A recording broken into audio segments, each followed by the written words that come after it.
भाई इस वीडियो में हम पहले तर्ज के खलल यानी टाइप 1 एरर के बारे में बात करेंगे। अब टाइप 1 एरर में होता यह है अब टाइप 1 एरर में होता यह है कि हम अपने दुरुस्त नल मफरूज़े को ठुकरा देते हैं।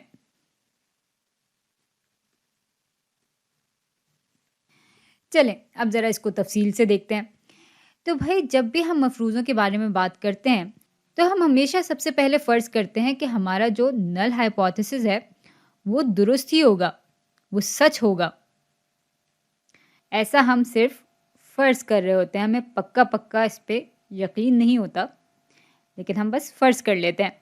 और जब हम ये फ़र्ज़ कर रहे होते हैं तो हम भाई इसके लिए फैलाव भी बना लेते हैं, जो कि एक आम शक्ल का दिखता है, यानी नॉर्मल डिस्ट्रीब्यूशन जैसा दिखता है। और इसमें फिर कोई औसत कदर भी होती है, यानी मीन वैल्यू भी होती है।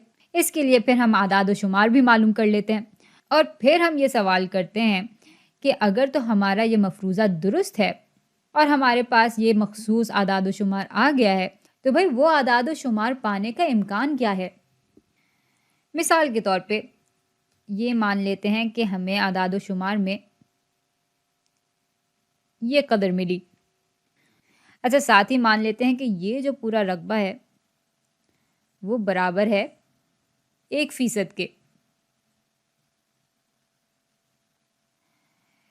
तो अगर आप गौर करें, अब अगर हम इस फैलाव को गौर से देखें तो भाई ये कदर या इससे ज़्यादा कदर पाने का इम्कान इतना कम है, 1% के बराबर है। और इस इम्कान को अगर हम अपना थ्रेशोल्ड बना रहे हैं, यानी अहमियत की सतह तसव्वुर कर रहे हैं, तो फिर तो जाहिर सी बात है कि हम इस तरह के हाइपोथेसिस को रिजेक्ट कर देंगे, क्योंकि अगर इतना कम इम्कान है इस बात के होने का और ये फिर भी हो रहा है, तो जाहिर है कि यहाँ पे ही कुछ गलती होगी। लेकिन भाई चूंकि इस बात के होने का इम्कान 1% है, तो भाई ये भी तो हो सकता है कि जब आपने नमूना लिया तो आपका जवाब इसी 1% में से आया हो। इसके होने का इम्कान काफ़ी कम है, लेकिन भाई है तो सही। और भाई यूं फिर कभी कभी गलती से दुरुस्त मफरूज़ा भी हम ठुकरा देते हैं। और भाई इसी तरह की गलती को हम पहले तर्ज का खलल या टाइप 1 एरर कहते हैं।